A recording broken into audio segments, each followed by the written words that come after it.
podcasts in the Bitcoin space already, but for those people that may not have listened to those podcasts or are very familiar with you, how about we get the brief rundown of your storied life up till now?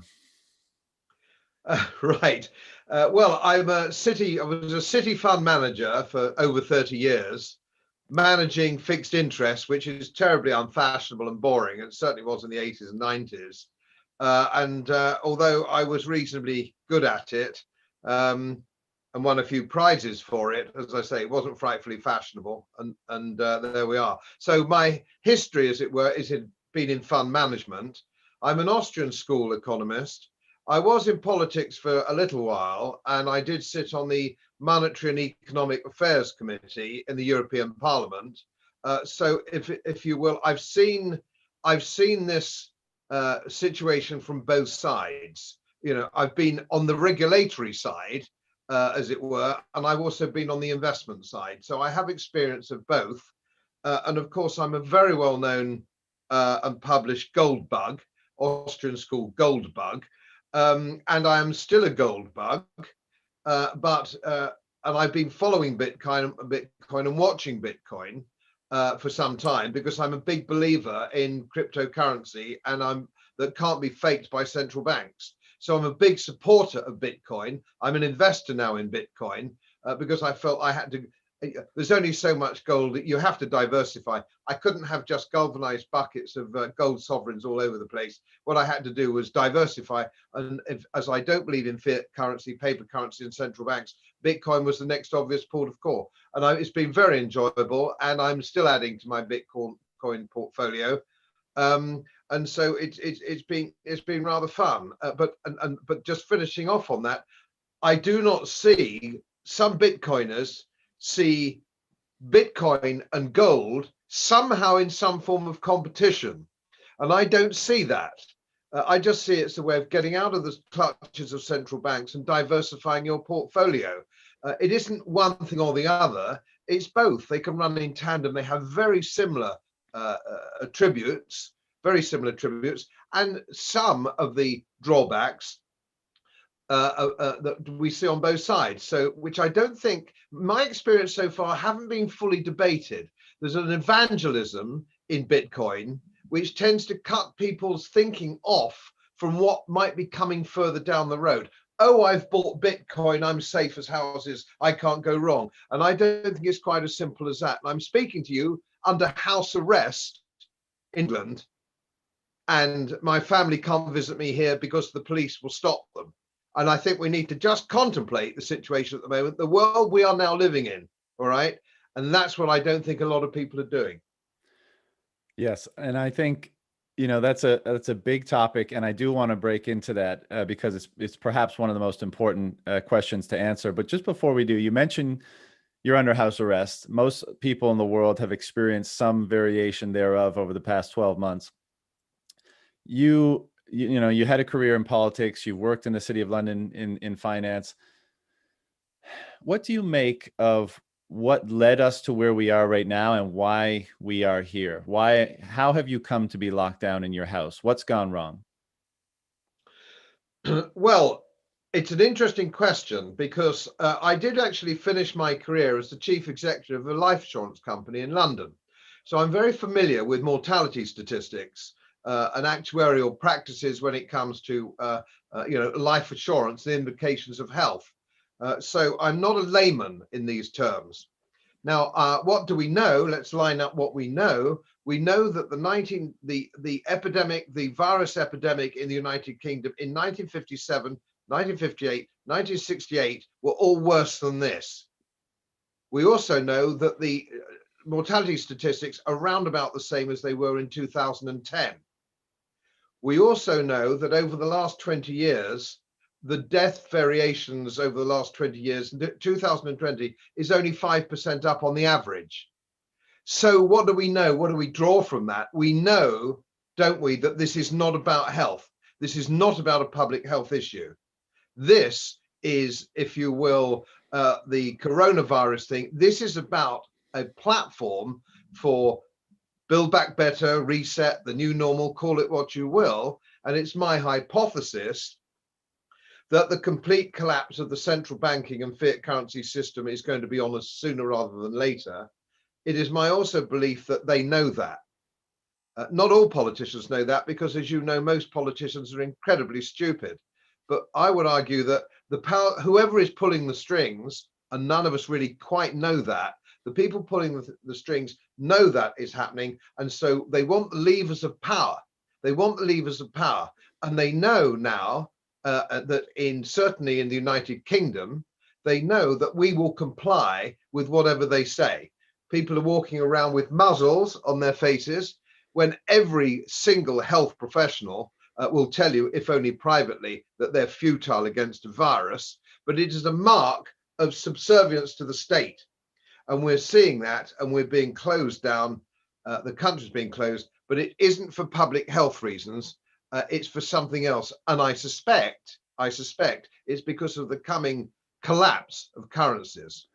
Yeah, that's actually one of the specific things I wanted to ask you about. And I think I speak for a lot of people in the Bitcoin space when I say, what's been one of the more terrifying aspects of the past year? And look, we were under no assumptions, or I'll speak for myself, I was under no assumptions about how complacent and how uninformed and how easy to manipulate, the broader population of the world has been for a long time.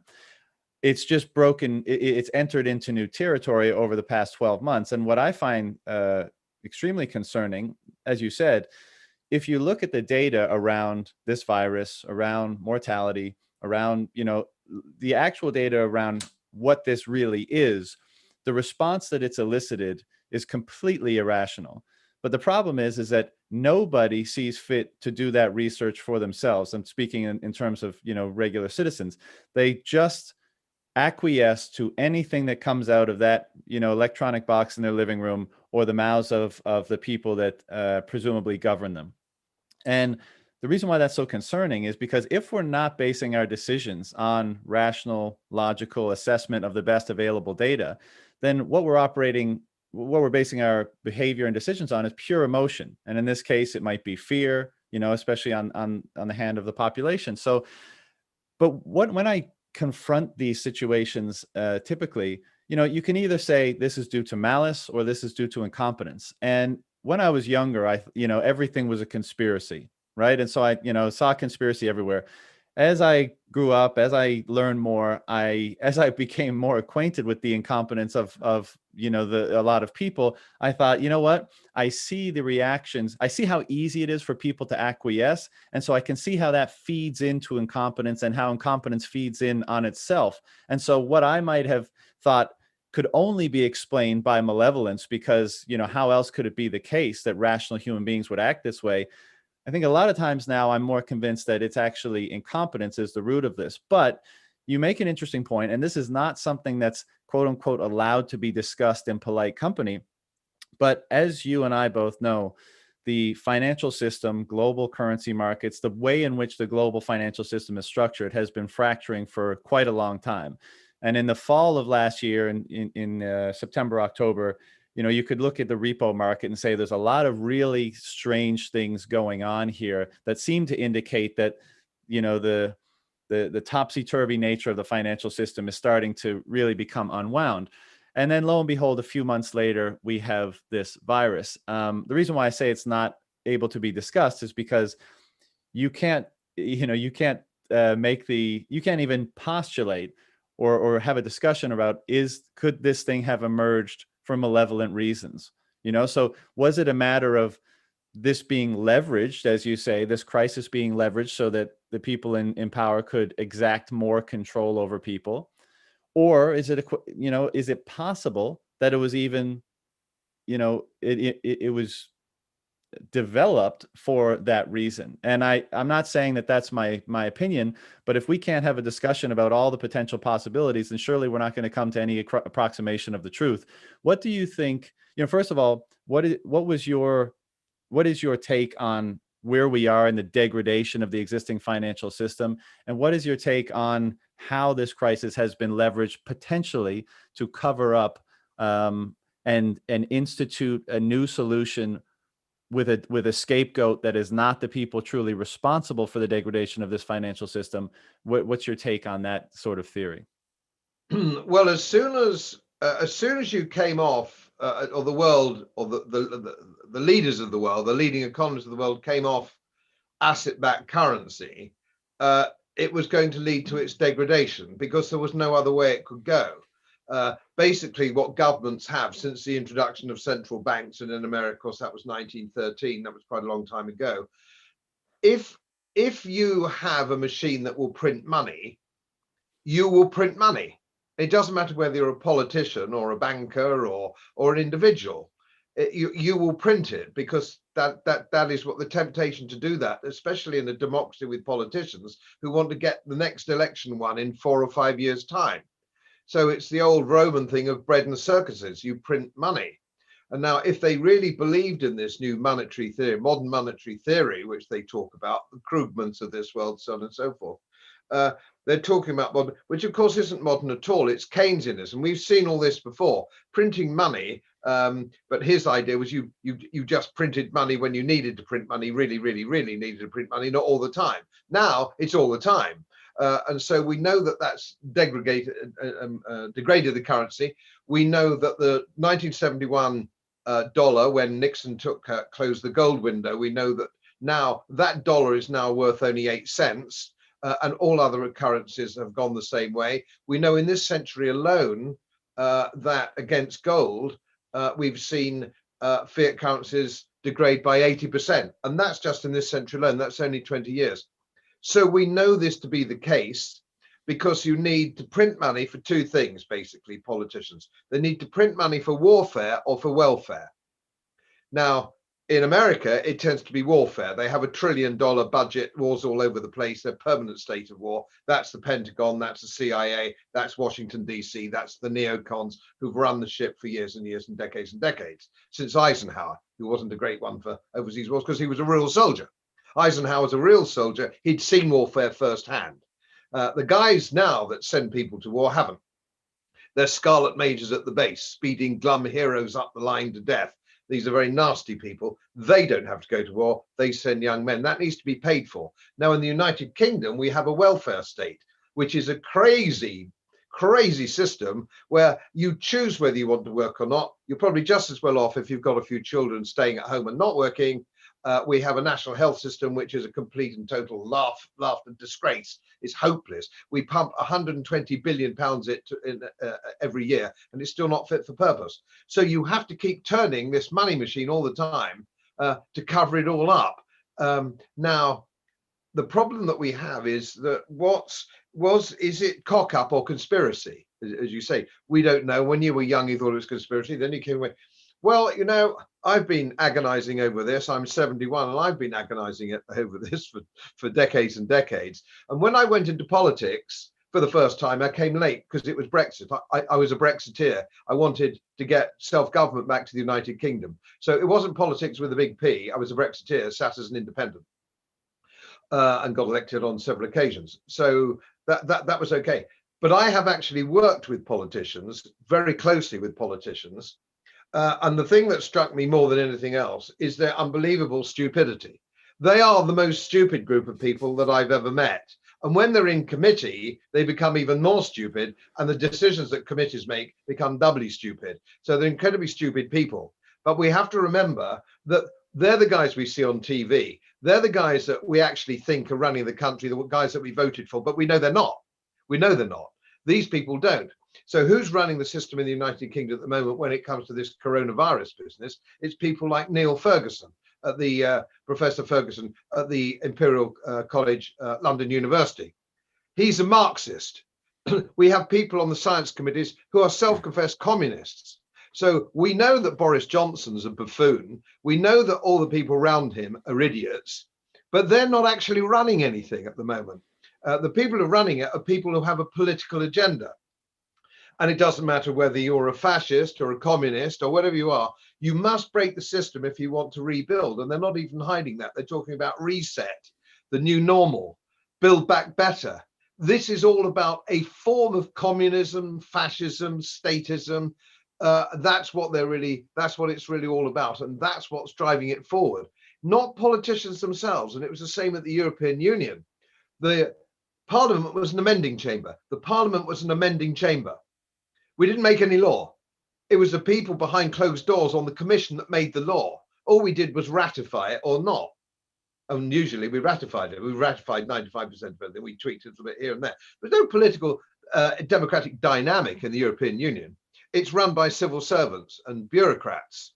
And now they're not stupid. They're not stupid. They're extremely clever, and they have a goal and they have a mission. And that is not what people want. It's not democracy. It isn't representative democracy. It's not any kind of democracy. It's being told what to do. And that is the problem. That's where it's part cock up and part conspiracy. And why do you think these people, the smart ones that have a large hand to play in how all of this unfolds, why do you think they are at cross purpose with let's say everyone else, the common man and woman on the street? What is it, because to my mind, and I think most people that are free market capitalist types, they think, well, a rising tide lifts all boats. Let's all just get on with the business of trying to live the best life we can in the freest form we can. And that, that allows for prosperity, and that allows for everyone to be, lifted out of poverty and all sorts of dynamism in an economy, et cetera. If you squash if you alter the incentive structure of society, and of course, having a large centrally planned economy of the nature that most governments operate today certainly has a large effect on people's incentives. But if you screw with the money, if you screw with the government, if you screw with people's incentives, if you place restrictions on them, if you basically try to turn them into, slaves, sheep, whatever you want to, however you want to characterize them, what ultimately is the benefit to anyone who would want to do that? Because, if they do that, then their world becomes less dynamic as well, because what's the purpose of living amongst a group of people that are increasingly powerless? It's a very good question. It's a very difficult question, but I think it's something to do with the educational system we've had since the war. People aren't trained in critical thinking. We have more people at university in the United Kingdom than ever before, but they're not trained in critical thinking. They're trained in educational box ticking.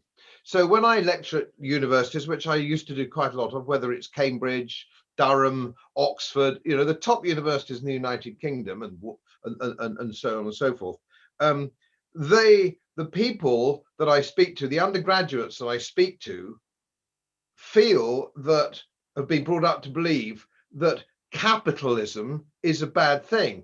Worse, they believe what we have in the United Kingdom is capitalism.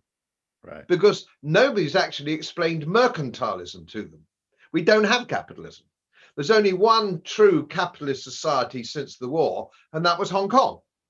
And Hong Kong said, we'll make sure the drains work, and we'll look after any crime problems, but the rest of it, you get on with it. And you could go back in this country, for example, if you go back to the administration of Lord Salisbury in the 1880s and 1890s, a conservative prime minister, probably the best prime minister, peacetime prime minister we've ever had. And he described the role of government. And you can find it on the Oxford Book of Quotations, and I love it. He says that the job of Parliament is to facilitate the entrepreneurial spirit of the citizen. But no, we don't do that now. What we do is, what the government says is, we will look after your education, your social security, your pensions, your health. We will do everything for you. And that's a warm and comfortable thing. And that happened in 1945 with the card key election. We'll keep you nice and warm and cuddly. But in exchange for that, you mustn't do any thinking for yourself. You mustn't expect to keep your own money. We now have the highest tax take in the United Kingdom for 50 years. And if you add all the taxes together, income tax, national insurance tax, duty, petrol duty, booze duty, and all that, if you add all that together, an ordinary guy, a middle income, middle class guy, is losing 50% of his income every year. It's a huge figure. Some people sort of just think, but you see, the thing is that people in this country now don't associate the tax they pay with, they think the government has money, magic money of their own. And so they want the furlough payments, they want the grants, they want the tax free, they want the welfare, because they are under the impression, and the educational system has done this, that somehow there's free money. And the people who actually run the system, the bureaucrats, believe that to be the case. So when you say, why do they think that? The point is because they are not critical thinkers. They don't think about where their salary comes from, their index-linked pensions, their wonderful, warm, comfortable life that they lead, unsackable in the public sector. You don't get sacked from the civil service in the United Kingdom. And I think your analogy, or if I may use an analogy here, and that is your 18th century, early 19th century doctor who would put leeches on anemic pregnant women. And when they died, because they were anemic and they lost even more blood that they didn't have to spare to the leeches, the doctor would chastise himself for not putting enough leeches on the pavement, on the patient. So when all this breaks down, the currency and the central banks, the problem will be they will all immediately think, the political class, that there wasn't enough state control. Not that there was too much state control, but there was not enough of it. And your man in the street will cry for more government action. The banks have gone bankrupt, the treasury, more government action. They will not for 1 minute think that the real situation is that there has been too much government, too much state control, and that's what caused it. Now, the people watching your show here, Bitcoiners and gold bugs, and we're cousins under the skin, whether Bitcoiners like it or not, we're cousins under the skin. Bitcoiners know this, which is why they're Bitcoiners. They've opted out of the system. They've taken their money out of the central banking system and fiat currency and put it into Bitcoin. And gold bugs have taken it out and put it into gold. So we all know that that's the right thing to do. But we are too few. I mean, the actual exposure to gold, for example, in the average portfolio, investment portfolio, is probably no more than 1% at best. When the country does wake up to this, it will be far too late, and all we will have is more state control, far more state control. I mean, if that's possible for the whole country in England at the moment under house arrest, if that is possible to have even more, we'll have even more. And the difference is they will come. They've already said they're coming for us. They're coming for whatever money is left. They're broke. Everybody's broke. The banks are broke. The only people who've got any little bit of money left are the English middle classes, and they will come for us. Yeah. I totally agree with that characterization. And I've heard people say before, and I think I've probably said it, that I'm astounded at how little regard, respect, desire for, ambition for freedom that, people in the world today have. And my reasoning for that is seeing how egregiously their freedoms are being infringed upon in the past year. But then I came to realize that, if you have discussions with people and such, nobody's going to admit that they don't value freedom. The thing is, and I think, as you said, it, has largely to do with the educational system and the broader, the structural system that's predicated upon the money that the world has used for the last 100 years, is that people believe this is freedom, right? They believe that the government taking care of XYZ for them, telling them what they should do for their health, telling them, investing in this and that, providing these services. Basically, their default assumption is that I live in a free democracy, therefore I am free. Therefore, anything that happens in that free democracy is freedom, versus having an absolute understanding of what that might be, regardless of the movements or machinations of the state. I throughout this, trying to find a ray of light in this crisis, there's been a lot of good memes on the internet. I'm sure you've come across them, but one that I found striking was the founding fathers or the writers of the Constitution in the United States, right? And it's this big, celebratory moment where they're like, kind of standing. It's a formal painting. I don't know who did the painting, but they're basically saying, look at this amazing Constitution. This will be the bedrock of the free and open, prosperous society that we will build, on this land, sort of thing. And then at the bottom, the fine print was, just so we're clear, none of this matters if there's a virus that kills 0.1% of people. Exactly. And that kind of illustrates the absurdity of this. And I think it also illustrates that people have become so complacent that I think they're unaware of, if they ever were aware, but I think they're unaware of the necessity for absolutes in terms of structuring how we get on with each other as human beings. There needn't always be government. I think that will morph and change over time, but there will always be some form of governance, because that's how we determine the nature of our behavior with one another. And I think the Constitution in the United States was a great example of some really well thought out absolutes on which to structure a society, but almost being a victim of its own success. And then you could extend that all over the world, of course.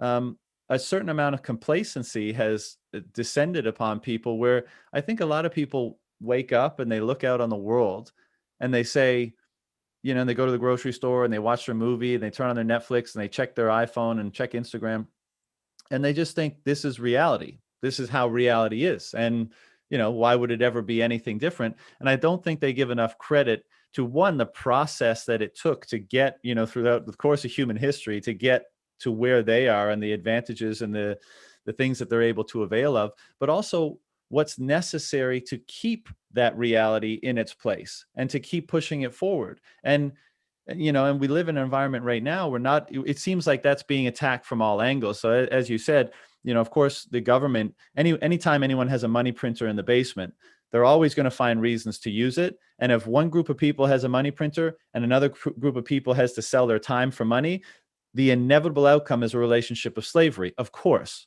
Right? The government, if one group of people doesn't have to work for the money the other do, a relationship of slavery develops. But in the education system and broader social context right now, there seems to be a drive toward undoing the absolutes of the past and disregarding the very things that allowed for the prosperity and the freedoms that over the last few hundred years have been established. And I know this is a difficult question, but why do you is this just a cycle of kind of time, where good times create weak men and weak men create bad times and bad times strong men, good times? Is this an inevitable cycle of human history, or do you think there's something else at play in your mind that's facilitating this complacency and unwinding things that have been established in the past? I think probably it's cyclical. And if you look at history, and I'm a published historian as well, if you look at the cycles, I think it is a cyclical situation. And if you go back to the Enlightenment of the late 18th century and the early 19th century, but of course these people aren't being taught seriously anymore at the universities. And of course the academics have taken over the universities, and they are talking about, they are deciding the curriculum. So one undergraduate should be studying John Locke. They should be studying Herbert Spencer. They should be studying John Stuart Mill, Frederick Bastiat. And these are the people that they should be looking at. Exactly. And these people's ideas and attitudes, of course, stand the test of time. But they're not reading that. They're not reading that. In philosophy, they're reading people like Jean-Paul Sartre, who's a pygmy in compared with these people I've just mentioned. He's a pygmy in comparison with these people. And they're not getting that. And of course, because they don't have critical thinking, or they're not trained in critical thought, they're not digging it out for themselves. And if you were to advocate these people, you could guarantee that instead of every undergraduate wants a 2-1, a first or a 2-1. To get them on the rat race to get interviewed by the big business. If they want to go into big business, you need a first or a 2-1. If you were advocating Austrian School Economics, reading economics at Durham University, you'd be lucky to get a 2-2. They would mark you down. In the same way at science, I had a word with at a public school just up the road where my family went to, or some of my family went to. and I spoke to the science master, the head of science master, and I said, why are you perpetuating this nonsense that man-made carbon dioxide is somehow going to boil the planet, which is so absurd, it's laughable, and you're a scientist. He said, I have to do this because I'm paid for them to get their A levels to get into university. I have to teach fake science, otherwise they won't get an A plus and they won't get into university. And that's what the parents pay me for. And I thought, this is really straight out of 1930s Germany, it's straight out of the Soviet Union, and we've had that. But we've had generations of that. So young people today, they don't even think on the right lines. They're not even thinking on the right lines.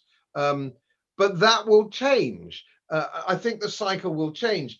When we have massive, nobody goes to the barricades with a full tummy. But when we have mass unemployment, and that's coming down the road when we have the collapse in the banking system, when this happens, people will start saying, how did we get here? Why wasn't I taught this at university? Why was I told only Keynesian economics? Why wasn't I taught Austrian School Economics? Why did we get here? How did we get here? And that will have a whole shift back again. And I think there will be a new enlightenment. But what we've got to do, we've got to get rid of some of the steps. BBC, we have to get rid of the BBC. If you don't pay the BBC £150 a year, you could go to prison in the United Kingdom. There are hundreds of channels to watch, subscription, advertising, there's hundreds to choose from. But you go to prison if you don't pay the BBC. We're not just talking about philosophy here, we're talking about morality. That's immoral by anybody's standards. But if you ask the average Joe, they don't like writing a check for 150 quid, but they go on doing it. They go on doing it because the United Kingdom now is a nation of sheep. I don't know how they got here. I don't know how they managed to get themselves into this spiral of apathy and despair, which is where most people are at the moment. And if you talk about liberty, freedom of thought, so on and so forth, which of course started. You don't have to go that far back really historically. Let's go back to the 1688, 1689 Bill of Rights, the Toleration Acts, which of course is what the American Constitution was built on. The reason that the Americans revolted against the British Empire, because they weren't getting the benefits that were happening back in the United Kingdom of the benefits of the Bill of Rights. Then, of course, we have things like writs of habeas corpus, these things, these freedoms which have evolved over a period of time. All now thrown to the wind. The Julian Assange case, for example, he's been held without writ of habeas corpus now for years. He's just been, there is no real reason to hold him any longer. There's no reason. But it's a deal with the Americans. It's a deal basically between the CIA, which is possibly one of the most evil organizations in the history of the world, the CIA and MI5. They're getting together because he blew the whistle. Whistleblower, don't be a whistleblower. You lose your job straight away. That's if you don't get locked up. There are lots of national health doctors and nurses who are saying, this is crazy, this is nonsense. What we're doing is nonsense. But they don't, even in this country, are not allowed to give their name because they will be on disciplinary procedure. So we now have somehow morphed, and COVID, or call it coronavirus, whatever you want to call it, has done this. And every time the state get an opportunity to crush people, they do. The war against terrorism, for example, what a gift that was in order to take away people's freedom. The home security people, and it's all for.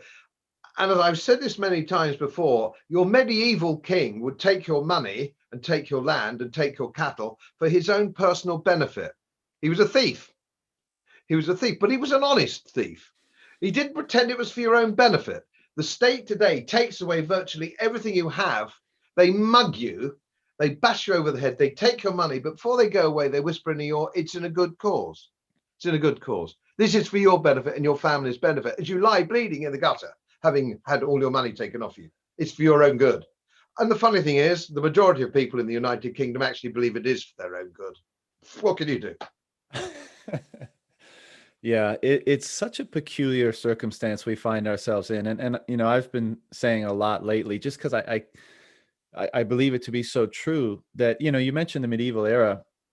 when we study the medieval era and we see the pictures and the paintings and the representations of that period, it's always, you know, the king in his castle with the crown and, you know, abundance and everything.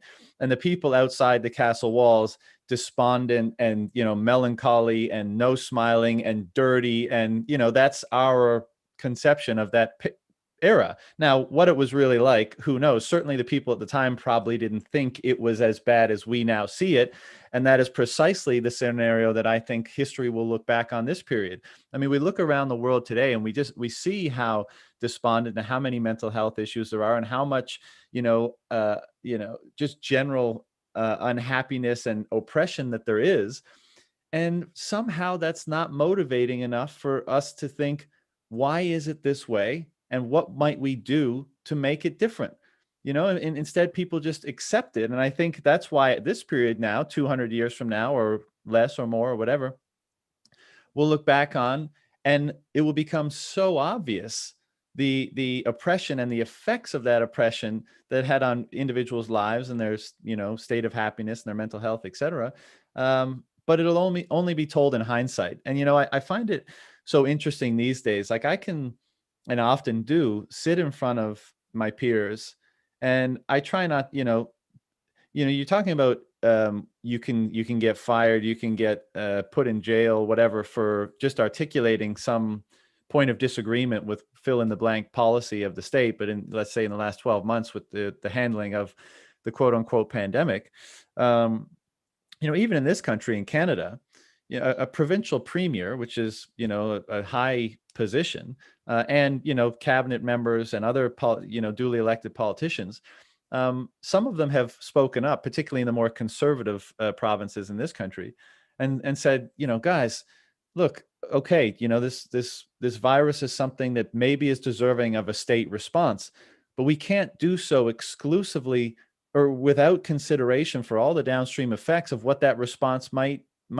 impact, what the impact of that response might be. And they've been eviscerated in the media by their political opponents and by the common man or woman on the street, which is crazy to me.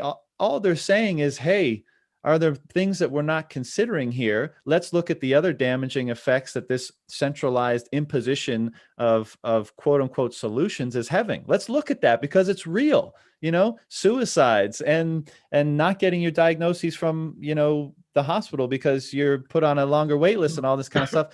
It's real. And then, the point I was going to make about what I talk to my peers about is I tell them truthfully and calmly and without that much enthusiasm how the paper money, the fiat money system works around the globe today. And that when the government says they're going to do a $2 trillion stimulus package or a $500 billion, whatever, all that means is that they're pressing a button and stealing from you. That's all it means. There's no other way around that.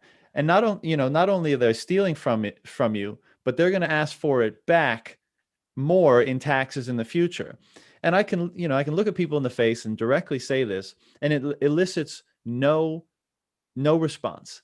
It elicits a shoulder shrug and like, oh, well, what are you going to do?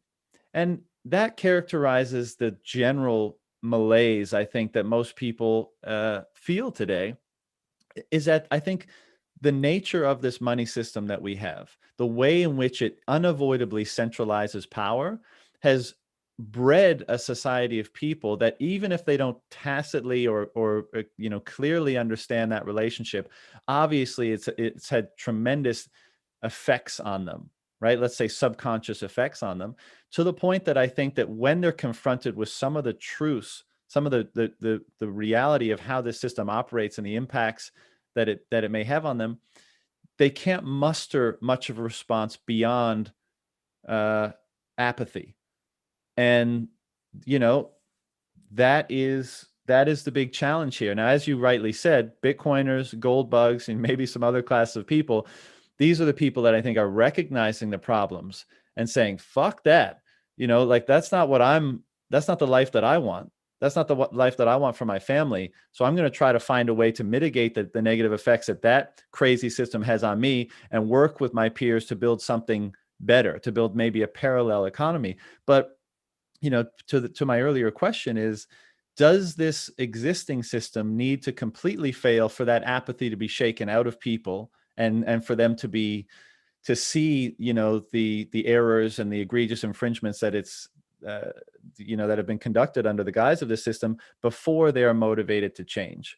In your opinion, does it all have to kind of come crashing down before that apathy is dissolved?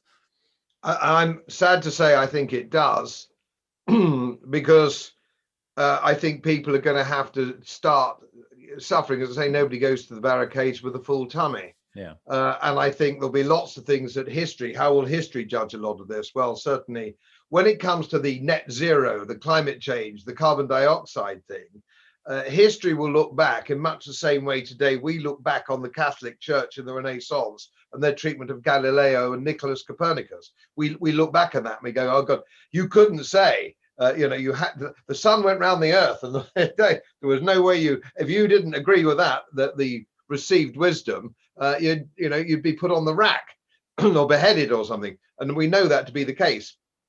And of course, round about that era, of course, we were still burning witches. And what we have now is the equivalent of, if you speak out against the system, if you speak out against the fake science, which is what we're dealing with most of the time. And it gets fake science is very easy if you have an uneducated population. We have a population which hasn't had the benefit of a traditional education. They've got a certificate on the wall.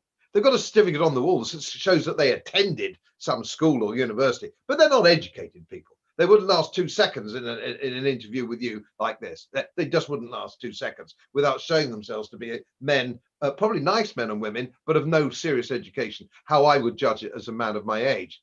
So this is one of the problems that we have. How we'll be seen sickly historically. And if you look at the late medieval system, which we were talking about, the king in his castle, the poor man at his gate. When we look at that, yes, okay, that's the late Middle Ages. But what people tend to overlook a little bit is the early Middle Ages of the Anglo-Saxon era. Now, a lot of our laws actually Magna Carta, for example, didn't come from the Normans, the Plantagenets. It came from the Anglo-Saxon era. And the concept of natural justice, which came with the Anglo-Saxons, and the idea of common law goes back then. People think that it goes back to the Magna Carta. It goes back hundreds of years before that. And the whole concept of natural law was that your thirdings, or whatever you want to call them, whatever the historical term was at the time, your village, which were bigger villages then because it was a rural society, they made their own rules. And they judged their own felons and miscreants and so on and so forth within the community. And that's where common law comes from, not statute law. Statute law is something that came much later. And of course, you lose the wisdom of generations of common law, where you can look back over common law and you can see that nothing's new, and that's come up before, and this is how it was dealt with. So you have the wisdom of generations of men. Now, with statute law, which is corpus juris in the European Union system, they make law. They make thousands of laws every year, which is why you end up in this absurd situation where you can't do anything in Europe without a little man ticking a box to make sure you've done right. There are more people ticking boxes than actually creating anything. The wealth creation section now is getting so small, it can't support the weight of the public sector. Because the public sector is better paid with better pensions, they're unsackable. And sooner or later, the town hall and Whitehall are going to swamp it, which of course, Lord Salisbury, going back all that time, he said another wonderful thing. He said, the more people you have in government, the more they will build their empire. They will build more people around them, and the people around them will build more people around them. That's the virus that we have here, not coronavirus. We have a virus in the public sector, and it's growing exponentially all the time. We just got to stop. We can't all work for the bloody government. So somebody's actually got to put a shelf up or make a car. Somebody's actually got to do something. Yeah, so, I mean, we're just not going that route at the moment. But the reason I think it is cyclical, John, is because it has to be. It has to be. If it can't go on, it won't go on. Right. Yeah, no, I agree with that characterization. It's just, it's too bad. I guess it's a tragedy of history. Maybe it's something inherent in our psychology that makes it forever the case that we have to wait for things get so bad and to collapse before we're motivated for action and change. And I totally agree with your characterization. The state is the virus, and when you have the state jobs that are not only protected but that are the worse things get, the more people call out for state intervention. So the state necessarily has to grow until the virus kills the host. And it's a shame that we have to bring it to that end. But the other, living in this paradigm, this world that we have right now, the thing that's so bothersome is that because of the way that the power centralizes under the current financial system and system of governance, the fears, the morality, the values of the people that have concentrated that power at the top are imposed on everyone else that is below them. And so that's why we can have, look, I'm not an expert in the climate change thing. I'm highly skeptical of the motivations and the narrative that's being pushed almost exclusively around the world today. But whether or not that's true, the fact is that when you have such centralized power and control, it doesn't matter if it's true or not. It'll affect the lives of billions of people just because it's the conclusion or it's the narrative that centralized point of power and control has conjured up, whether through good intentions or bad. Everyone is subject to them. And that's a real travesty, because it obviously infringes on and detracts from the degree of freedom that people can feel. And look, the last year, it has been an interesting one, and I think will be an interesting one to study in hindsight. But some people have enjoyed the extra time at home to watch Netflix and surf on the internet and stuff, and fair play. But a lot of other people have been incredibly have experienced a lot of emotional turmoil by such an overt infringement of their freedom and containment of their movement, and and the mask wearing and all this kind of stuff. And as we were saying about, what's it going to take for people to take action, for that apathy to be, for people to shake themselves out of the apathy. I suspect the typical legacy financial world and the government will continue doing what they've done until it reaches a point where maybe they can no longer do so. But what I have noticed, and this is a point of discussion where let's break into solutions to these problems we've been identifying, is that a lot of people, in seeing these solutions and being unhappy about them, are starting to ask the question, how can I push back? How is there a life raft? Is there a parallel system? Is there a community of people or an asset that I can protect my wealth and that kind of stuff? And that's where people are looking at things like gold and increasingly things like Bitcoin and saying, this is the way that we take our freedom back. This is the way that we take our sovereignty back. And most Bitcoiners understand that could very well be a hell of a fight. Because the quote unquote powers that be, again, whether in the conspiracy domain or just incompetence and a manifestation of the existing structure of the system, whatever it may be, they will unlikely relinquish power and control that they've generated easily. And so there's a very adversarial ethos in the Bitcoin community. And I'd love to know, from your perspective, what first drew you to looking at Bitcoin and taking it seriously, because to be frank, people in your demographic often will dismiss it either because it's too unknown, it's not in their wheelhouse, and they don't want to spend the time to learn about it, or it's dismissed by your peers, and that causes people to dismiss it. Now, I'm not suggesting you're one of those people. I know you seem to be a very independent thinker, so I don't think your peers would put much pressure on you in that regard. But what was it that inspired you to have a serious look at Bitcoin? Well, it's interesting because I've been not an investor until October, but I've been looking at Bitcoin. And of course, I'm totally committed to moving whatever I can out of the state system, which of course I know is heading for the rocks. It's a lifeboat, isn't it? I mean, gold or Bitcoin is your lifeboat. The ship is sinking, a lifeboat. And so that lifeboat over there might look a little more stable than that lifeboat over there. You don't really know. And that's a personal judgment that we all make. Now, funnily enough, Claudio Grass, in Switzerland, who is a fellow gold bug and well known in Switzerland and quite a senior guy who I've worked with before, and Alistair MacLeod and some very very powerful intellects on the gold bug side. I was talking to him and I was saying, being a professional fund manager, I believe in diversification. You cannot have one asset class. It's a very dangerous game to play. And I have found a little bit, since I've got a lot of interaction with Bitcoiners, it's something that they don't fully understand. Because when I look at Bitcoiners, they're nice, they're articulate, but they're not professional fund managers. They know the way things are going. They might be musicians. They might be all sorts of different surgeons. They could be different professions, but they're not professionals in the investment world. So they don't fully understand the concept of diversification. And I do. And suddenly I realized that I was actually saying, don't do what I do what I say. Here I was with something like 70% of my net assets in gold, in specie, of course. I'm not stupid, not ETFs, not bank chits pretending they've got the gold, which is, of course, what ETFs are. The real McCoy in a safe in London. Don't come around here, anybody watching. I don't have it here. Don't rob me here. It's not here. It's in London, in an independent vault, family vault.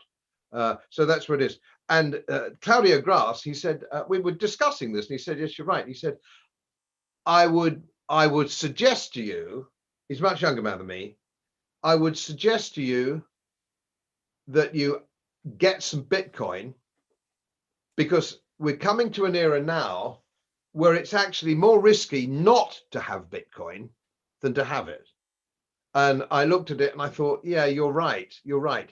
It is more risky not to, if you don't have Bitcoin, you're taking a big risk.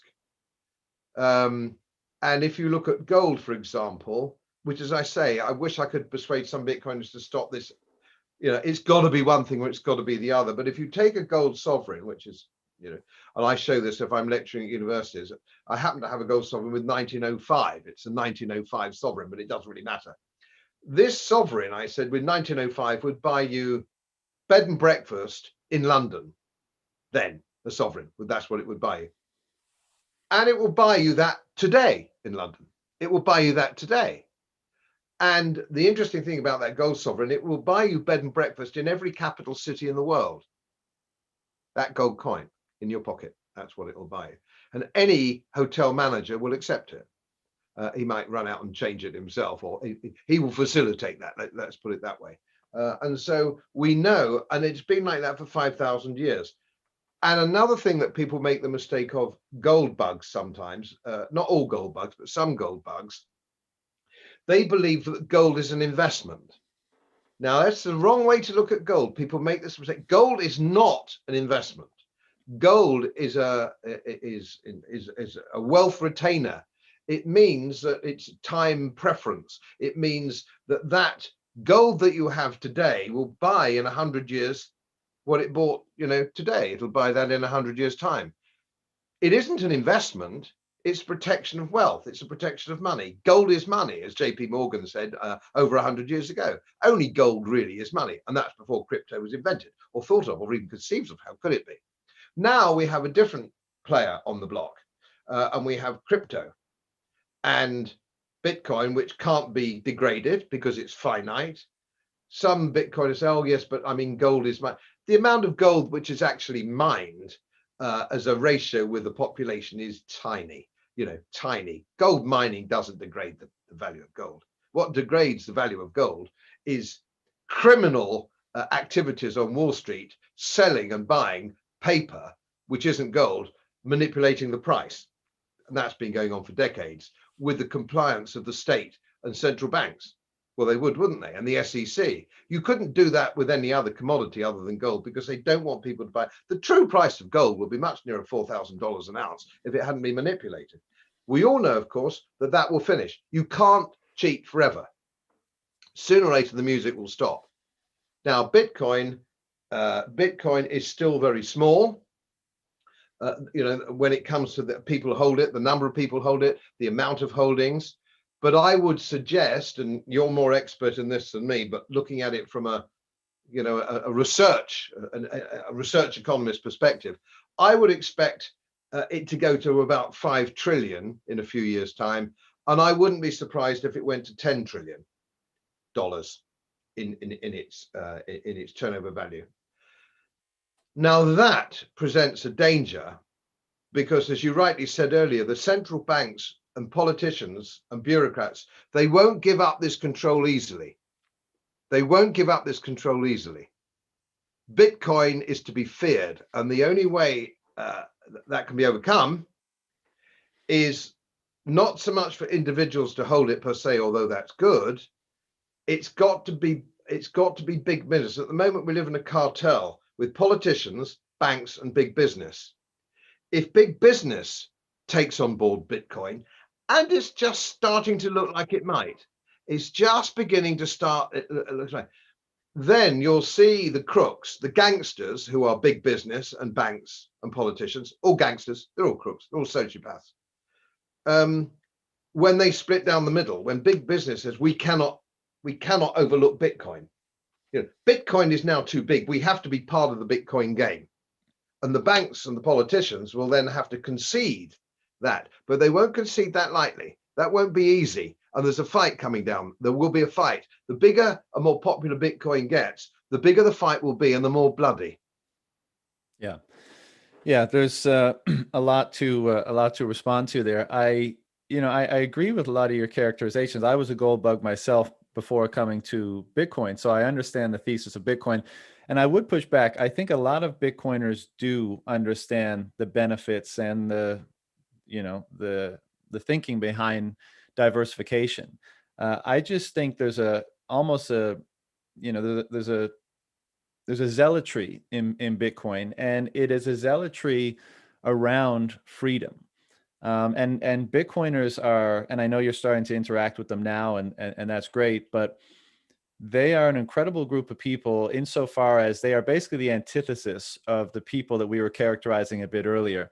They have taken it upon themselves to study extensively monetary history, world history, politics, and they don't want to delude themselves about what this thing is. And I think the more you go down the proverbial Bitcoin rabbit hole, you learn more about, and also the money rabbit hole. That is one of the fundamental things to understand here. What is money? What is the influence of the money in use in a given society on human flourishing, human freedom, prosperity? There's a lot of direct implications there that are necessary to understand if you're going to appreciate what the different forms of money that have emerged throughout history foster in terms of a market and a society, and et cetera. So I think it's more that, one, they're all in on this revolution. They understand the stakes involved. They understand what they're up against.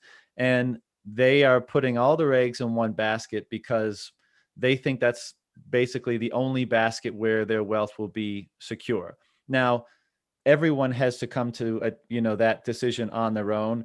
Different demographics, different ages, different living in different places in the world will mean that you manage your assets and your portfolio differently, of course. But I think they understand diversification. It's just that they're so ideologically, philosophically all in on this, what I think is a genuine revolution, that's why they're taking that approach.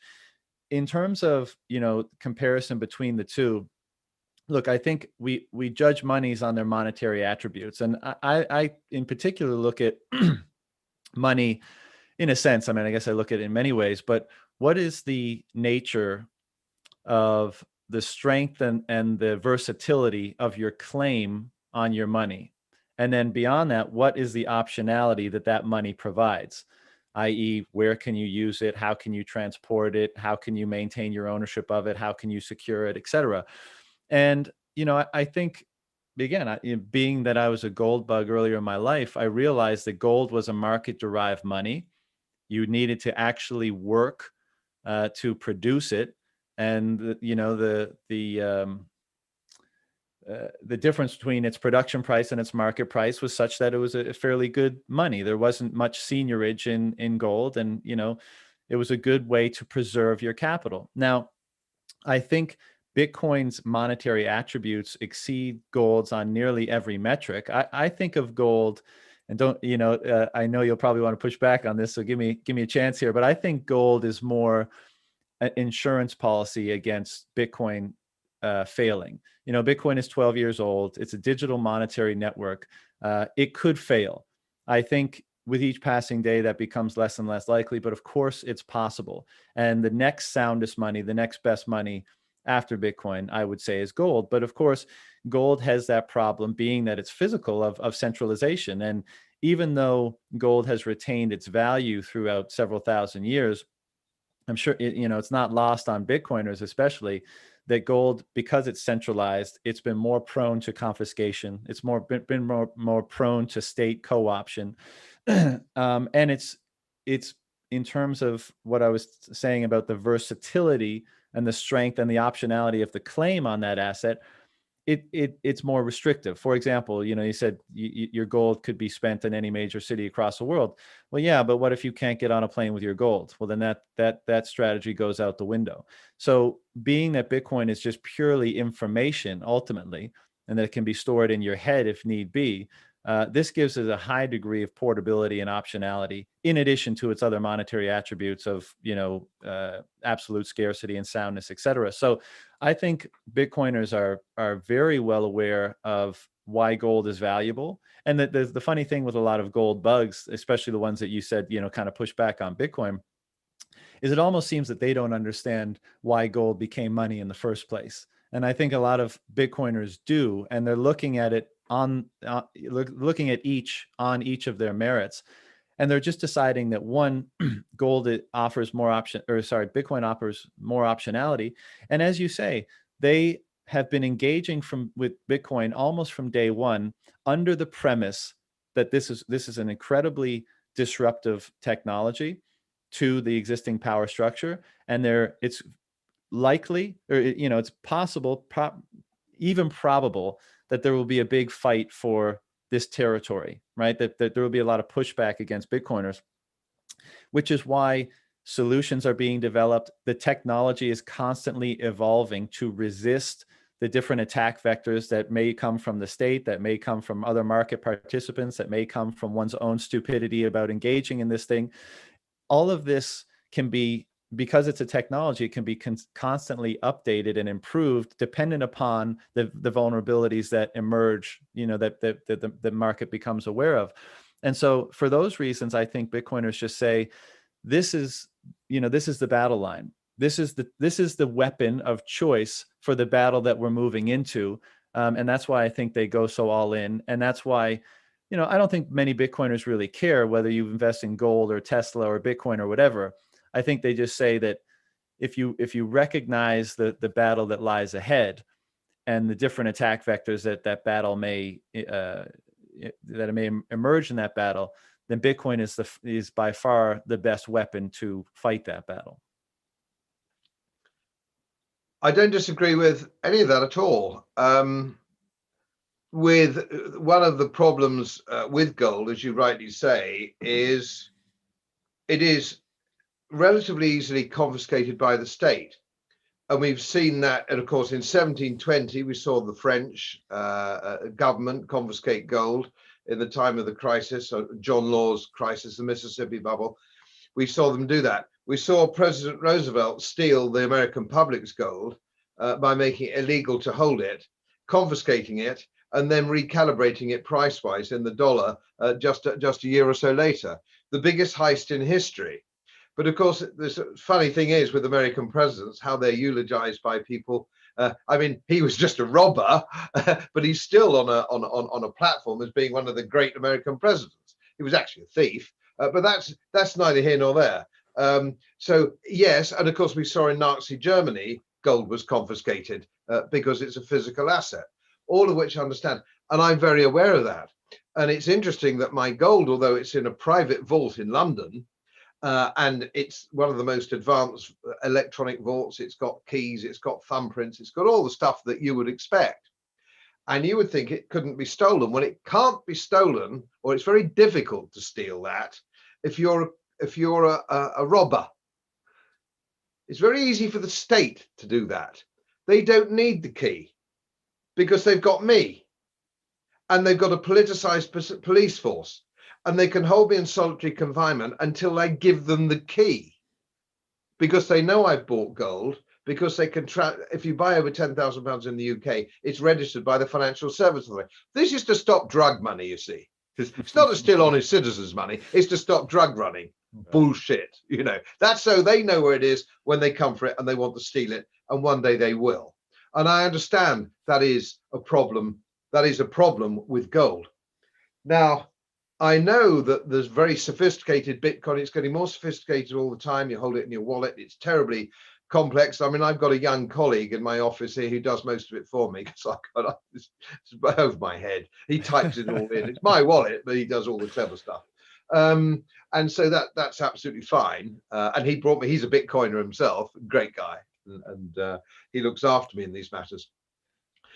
But I think when you're talking to me here under house arrest by the state, who have suspended habeas corpus for certain political enemies, Julian Assange being, the main one.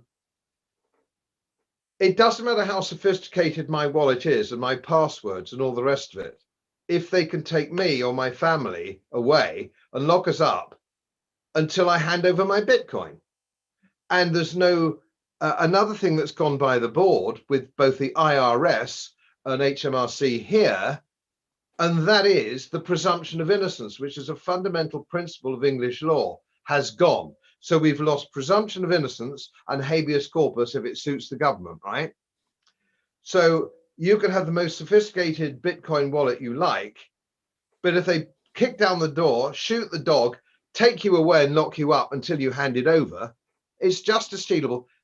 There is nothing in the world that has been invented that the government can't steal.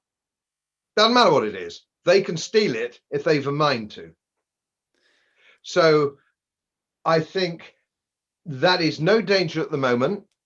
And I think in this country, I don't think there's any danger of confiscation of gold at this stage. It may not come in my lifetime. And again, it brings us on to time horizon.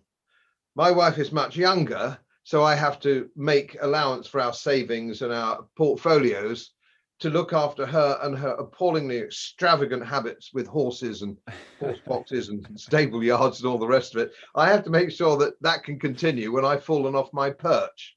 So consequently, but for me, that's gold suits her because she would never be wanting to cash it all in. She would just take it to any town, a gold sovereign or a gold Britannia, hand it over to any little dealer, gold dealer, who will buy it at spot minus 2%.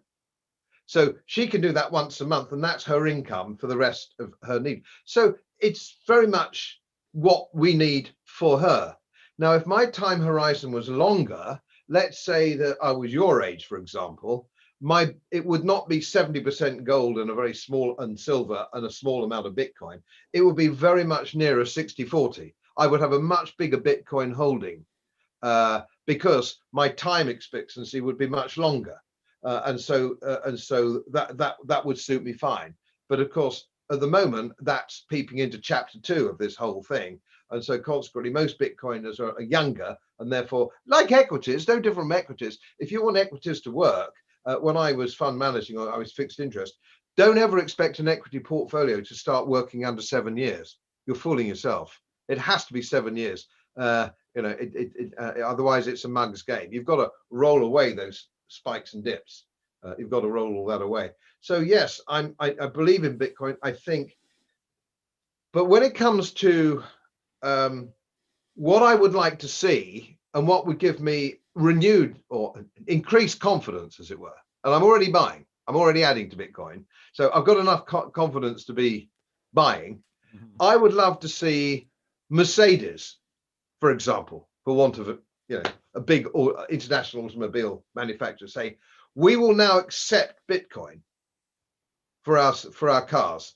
Because the problem that we have at the moment, and this is true of gold as well, of course, if you want to buy anything, you then have to turn it back into fiat currency to buy that commodity or that service. And that's a fundamental weakness. And until that's gone, we need to acknowledge that that's a problem. We need to acknowledge that.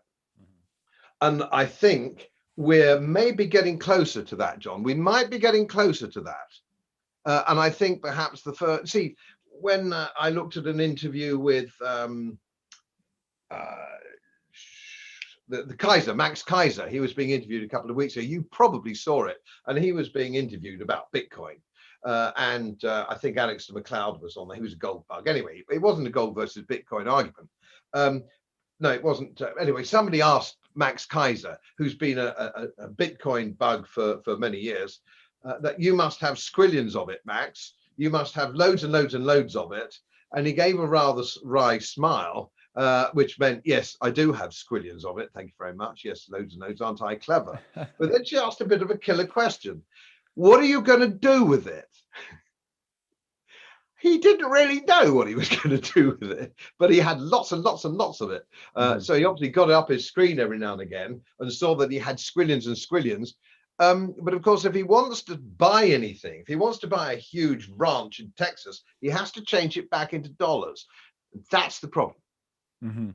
Yeah, so there's a couple of things I'd like to address there, but first on the Max Kaiser example, I think what we're seeing, and this relates to gold and Bitcoin, is we're seeing a kind of Gresham's law in action, right? People are spending the fiat that's depreciating at a ever increasing rate and hoarding the good money, and that's a rational thing to do. So that's part of the reason. Another part of the reason is that what I think most Bitcoiners would agree with me here is that we're seeing the monetization, the global monetization of a new form of money. And, I often cast my mind's eye back to what the world must have looked like when gold was first monetized. But of course, it was monetized in different eras and periods in different places, in the Middle East, Fertile Crescent versus, South America versus wherever. Right now, we have a globally connected world, and we're seeing the simultaneous monetization throughout the world of a new form of money. And because of that, and as you said, I agree with you that money is not supposed to be an investment. Money is supposed to preserve the value of work done and be the instrument of expressing your will in the world. However, in the period, if you find yourself in an era where a new form of money is monetizing, which is an exceedingly rare period of history to exist in, then the smart thing to do is to accumulate as much of it as possible as it monetizes and not spend it until it's done that process. Because if you do, the opportunity cost of doing so will be leaving a lot on the table, because you'll be spending it before it's properly monetized. And for it to monetize, especially if it's an absolutely scarce money, the supply can't adjust, so the price has to adjust upward. And I think that's a lot of the reason why Bitcoiners are holding on very tight to their Bitcoin, is because, they realize the process that's at play here, and they don't want to spend it into the market too soon. They'll spend the dirty fiat first and hoard the Bitcoin. However, that being said, most people, well, two things. One, actually right now, yesterday and today, MicroStrategy, I'm not sure if you heard of them. In the fall, their CEO came out. It's a publicly listed company on the NASDAQ. And Bitcoiners had always assumed that companies would start dipping their toes in the water and maybe putting some on their balance sheet. This guy, tech company, fell down the rabbit hole during the lockdowns in March and ended up putting all of their corporate treasury to the tune of $500 million into Bitcoin, and then raised another $650 million around Christmas time in convertible debt to put into Bitcoin as well. And it's an ongoing strategy. So they put another 10 million last week. And anyways, they're hosting a conference this week that is purely designed to, it's a free conference where they open their playbook to other corporate institutions around the world to say, this is why we adopted a Bitcoin standard as a company for our corporate treasury. This is how you can do it from legal, accounting treatment, et cetera, should you want to do that. So to your point, and this is also part of resisting the state attack vector, is the more distributed this thing is, the more companies, the more politicians, the more high net worth individuals, the more people all over the world that adopt this thing, of course, the harder it is to criminalize it and to, call it purely the domain of drug dealers and pornographers and that kind of stuff. So that's happening right now. And the third thing about the spending is that even though there's not very much desire for Bitcoiners, regardless of how much wealth they've accumulated in Bitcoin, to spend it. One, of course, you could convert it back into fiat, as you said, and spend it. But more importantly, we're entering an era where because of the development of the technology, and I won't go in too much into the weeds on this here, but using something called the Lightning Network, which is basically just a layer on top of the Bitcoin network connected to it, spending has become a lot easier and a lot cheaper, and interoperability with the existing legacy banking system is being established now as well. And I got to do a shout out to my boy Jack Mahlers at LN Strike, a company that's doing a lot of great work in this area. So I think the spending is there now if wanted. There's just not much will to do it. And that's why we're seeing more hoarding than spending. And I think a lot of bigger players are coming onto this. Another thing I wanted to mention is what's interesting about Bitcoin. And when we talk about this adversarial nature of, people that are adopting this vis-a-vis a state that might seek to control it or push back in the future, I agree that, the state could knock on your door, put a gun in your face and say, we're going to hold you in a jail cell until you give up the keys to your Bitcoin, or, tell us where your gold is, right? That's power. And that's always been the case. The interesting distinction here from how it's always been the case is that almost all throughout history, if people didn't give up their wealth, their home, their gold, their assets, whatever, you could kill them and take it. And that's, that is largely the story of history, whether it's country versus country or state versus individual, et cetera. With Bitcoin, because it's information, you could try to coerce somebody to give up their keys. But if they decide not to do that, if they just, for whatever reason, there's not an avenue. If it's treated properly, there's different ways to custody your Bitcoin and treat it. So I want to be clear here. If you use it to its maximal abilities, let's say what it allows for, then someone could try to coerce you, and they could even take your life if you're willing to sacrifice it. But that doesn't necessarily mean they could get the asset. And there's a book behind me, The Sovereign Individual, and it talks about in that book the logic of violence and how that's a big driver of how the structure of society changes throughout the course of history, and how technology influences the imbalance of power between state and individual, or individual versus individual, or state versus state, et cetera. And I think that's an important distinction, is that the state can coerce anybody, but it doesn't. With Bitcoin being information, it doesn't necessarily mean that should they go all the way and take your life, that they can get your Bitcoin. And I think that changes the incentives for using force to try to access Bitcoin. And finally, on that point, Bitcoiners, like I said before, they're kind of ride or die about this thing. And I think many Bitcoiners think in terms of, in this interim transitionary period, I may have to be extremely mobile, and lockdowns influence that, but certainly the nature of your capital and your savings influence that. And I think, they're willing to move to foreign countries, they're willing to uproot their families and this kind of stuff in order to preserve their freedom and preserve the value of their capital. And I think that's what we'll increasingly see, a migration towards areas that are more promoting of freedom, versus, areas, let's say California or other countries that are more imposing greater and greater, the state is a greater and greater imposition on them. And the last one, which may trigger you a little bit, but I think this is what I think is going to play out. Gold's had a glorious run for the last 5,000 years.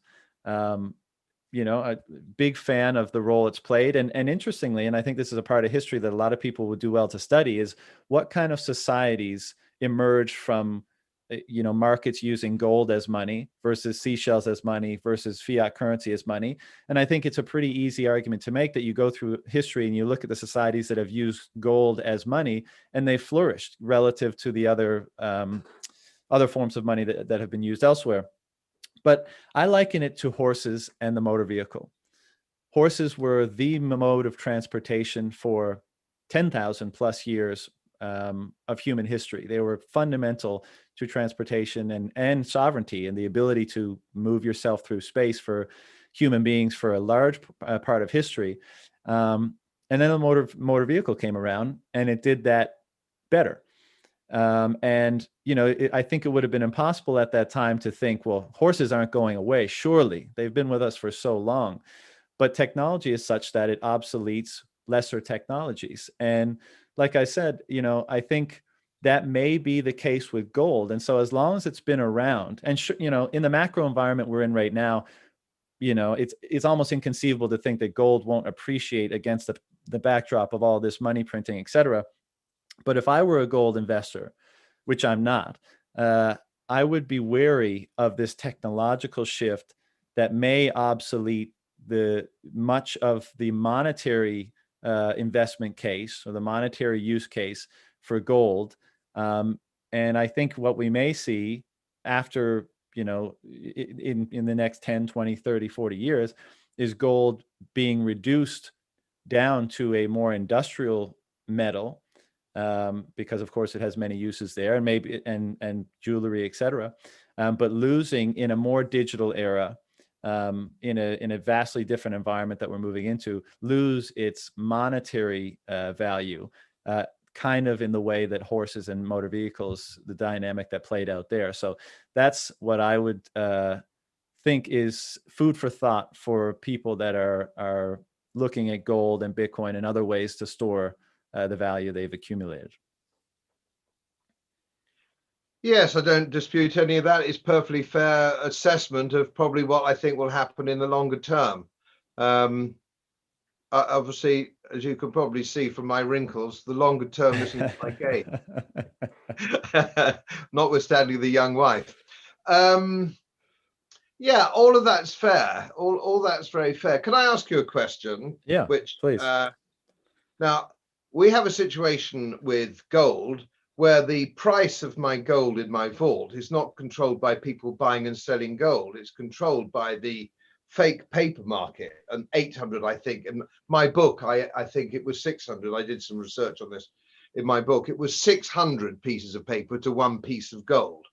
And of course, that's where we're seeing it trade backwards and forwards quite fraudulently at the moment. And funnily enough, only today, I think it was Egan, what's his name, on with Max Kaiser, talking about the manipulation of the price of gold and how sooner or later people will want good delivery. Sooner or later, this will crash.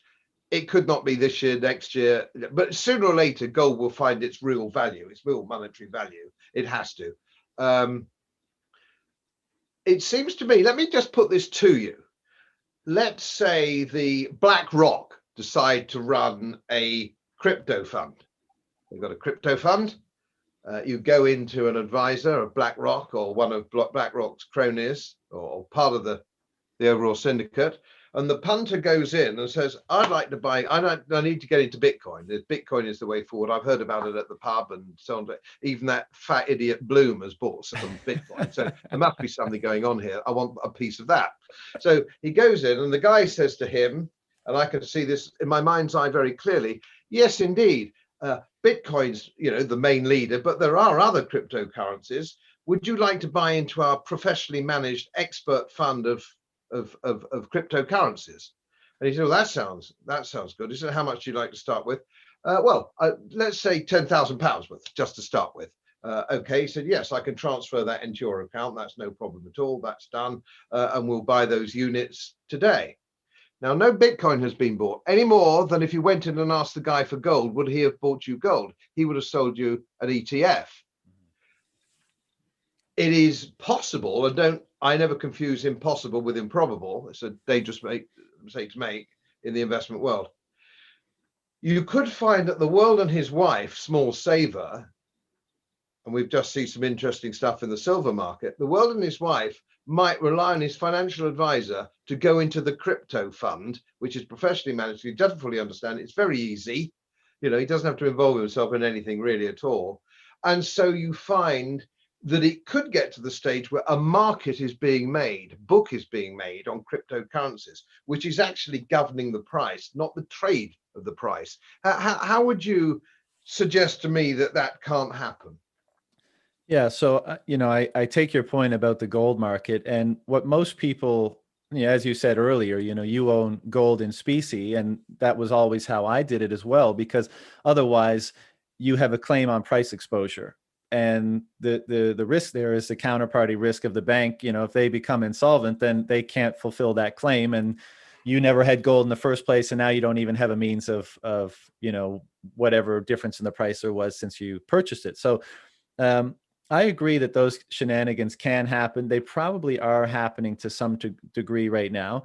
But the important distinction here, and this is why the excuse me, the Bitcoin community can be so abrasive to people that are coming in, and can be so absolute to people coming in, and that's some people have an aversion to that. I think it's a feature, not a bug, in articulating best practices to people that come into the space, so that one, as an individual, you're not subject to the shenanigans that may go on in the space, but two, we build this network of both technology and people in a manner that it's less susceptible to the types of shenanigans you just articulated. One of the ways of doing that, and one of the things that's suggested to people, is that unlike gold, assaying gold, let's say, verify, possessing it yourself and verifying that it's not tungsten with some, paint on it, but it's actually gold, is very expensive. And this is part of the reason why it's centralized over time. With Bitcoin, if you run your own node, you can verify that what you're interacting with is Bitcoin, right? And it's not a paper claim, and it's not anything like that. So you're right in that a lot of, let's say, traditional investors or people in a certain demographic all over the world right now, they're looking for Bitcoin price exposure. And, there's products on the different exchanges here in Canada, we have them in the US, et cetera. ETFs seem to be coming down the pike that are going to open up a paper market for Bitcoin. Now, a lot of these institutions claim that they're buying Bitcoin for every dollar that comes into the fund, and there's a one-to-one backing and that kind of stuff, but you don't know. There's a huge element of trust there, and that's the problem. And so that's why Bitcoiners advocate for buying only the real thing, not paper exposure, not intermediated through a company that lists something on the stock market or whatever, and verifying for yourself that it is indeed Bitcoin. And if you do that, then you can be sure that, one, there's no intermediary between you and your asset. Nobody can cut off your access. Nobody can take it from you. Nothing. It is yours. And that it is what you think it is and what the market says it is. And so I think as an individual, you insulate yourself from shenanigans to some degree that way. But as a broader ethos of this community, if we can get more and more people to look at this thing as a tool of sovereignty rather than just another means of either preserving or growing capital, then that will foster a healthier ecosystem around this thing. It doesn't negate the fact that there will probably still be the ability for some form of manipulation in paper markets, and some people may fall prey to that. But I think because of the fact that this is a verifiable bearer asset without the need for an intermediary, it largely resists those types of shenanigans that have existed in the gold and other markets throughout history. I know obviously everybody watching your show knows that because they're Bitcoiners and they already know that. But I would suggest to you that very, very few people who think they hold gold, most people who hold gold, unless they're a bug like me, they probably think that there is gold at the bank.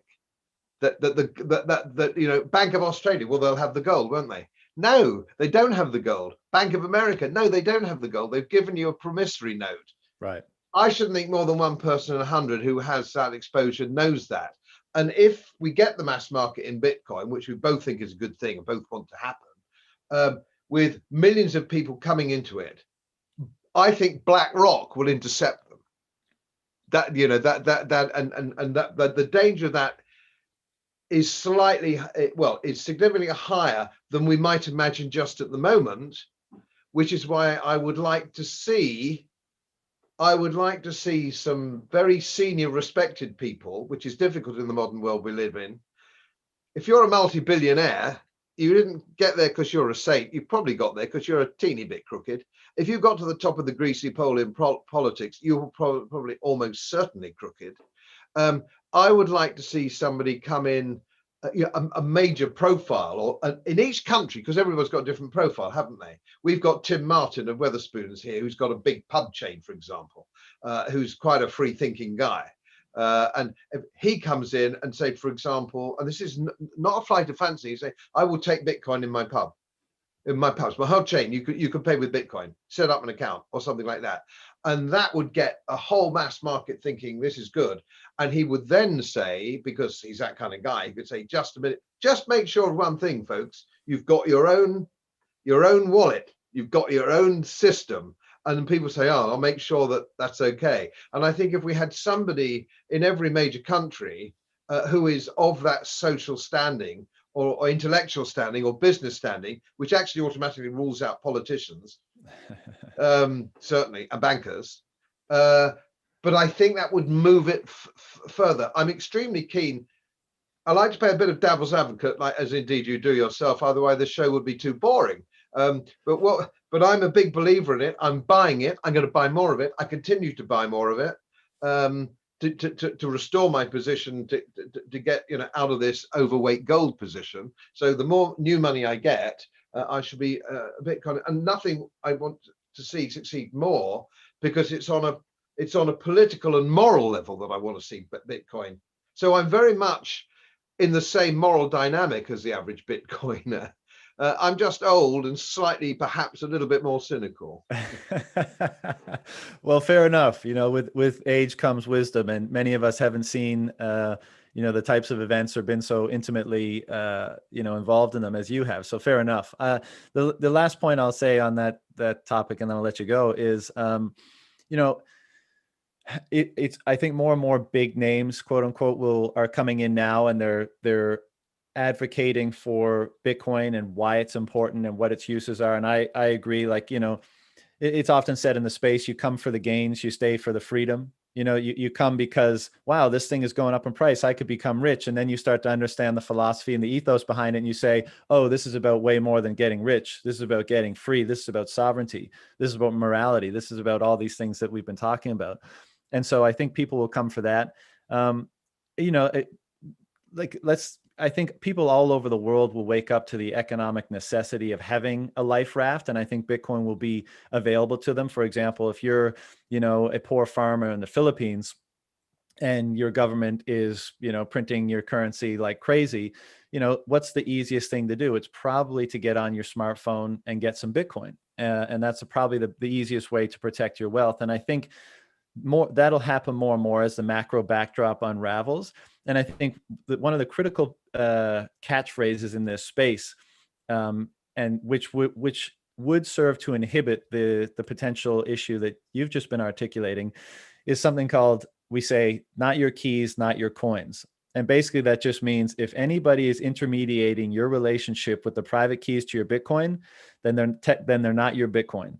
And so, but if you are the only intermediary there, if it's a solely a bare asset under your control, then a lot of the shenanigans that we've seen emerge in other markets would at least be resisted more than they have been in those markets. Not saying it's not possible for them to have an influence, but I think less of an influence.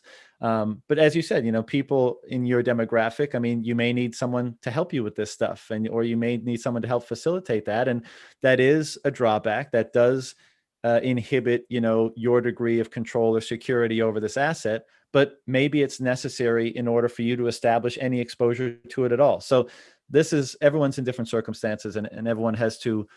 So I usually just recommend never stop learning about this, because the rabbit hole is extremely deep, and it's in the philosophical, the economic, the technological, the spiritual domain even. I mean, it's really, really deep. And I suggest that the best thing to do when the interest is peaked is just to keep learning. And there are so many great writers and speakers and all that kind of stuff in this space that produce so much great content for free that really, you're spoiled for choice if learning is what you want to do.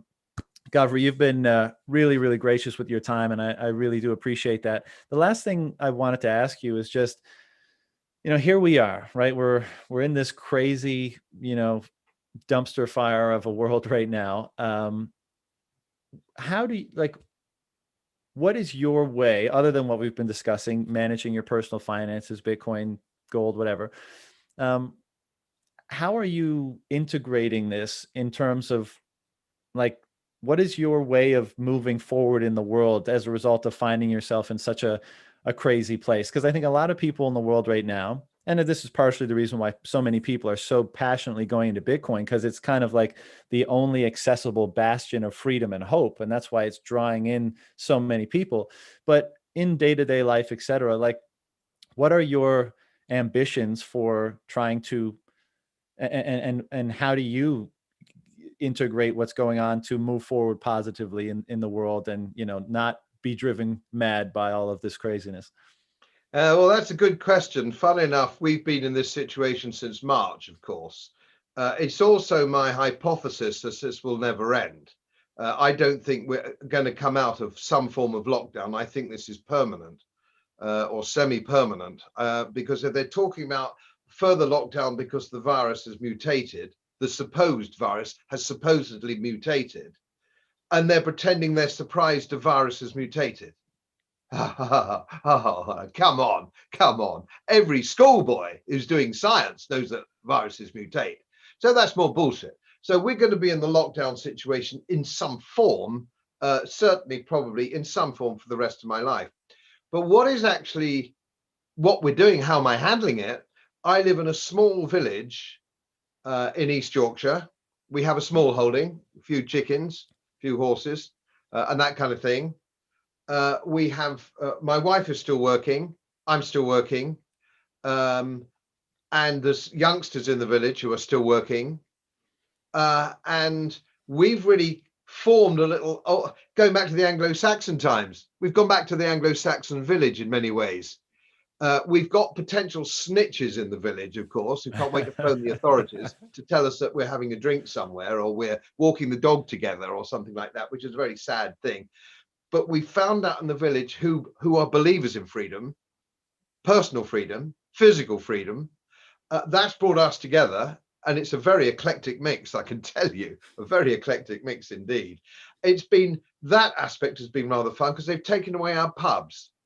And of course, you'll know that the British pub is at the heart of the nation, and has been since the days of Dr. Johnson, who preferred the tavern to the coffee house. That's where we meet and get together and exchange ideas. And you leave your rank in the car park.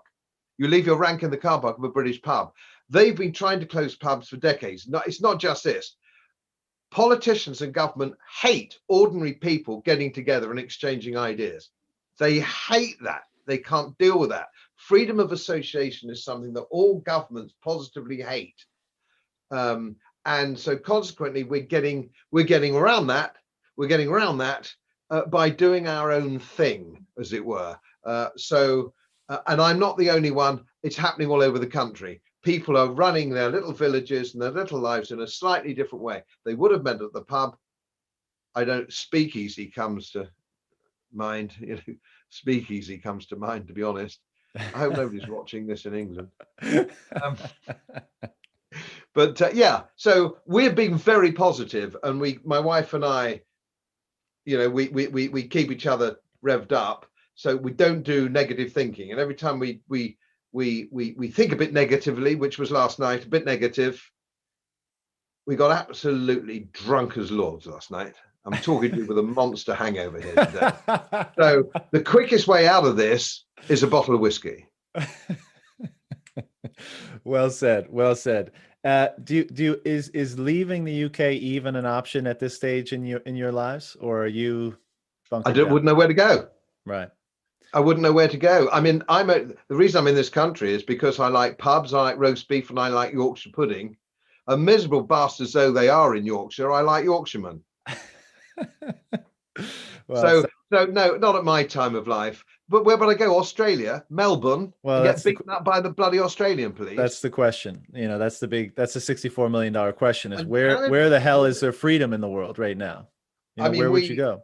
We look to the old dominions as being, you know, the land of the free, lumberjacks with check shirts in your part of the world, and guys with corks on the hats down in Australia. That's our perception here, and we can't believe when we see the Melbourne police in Australia arresting a girl for sunbathing, unless it was just a way of getting a telephone number, maybe. Let's give them the benefit of the doubt.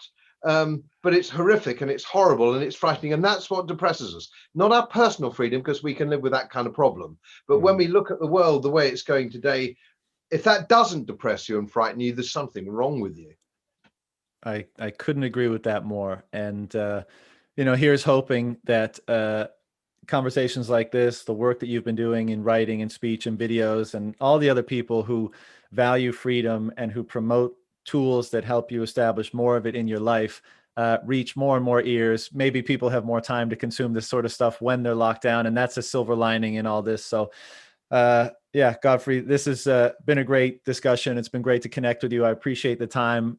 Any last words before we sign off here? No, just thank you for inviting me, and thanks to all those Bitcoiners who've given me input in the last, via Twitter and stuff. It's been, I do assess it, and it's been most useful, and the learning curve's been steep.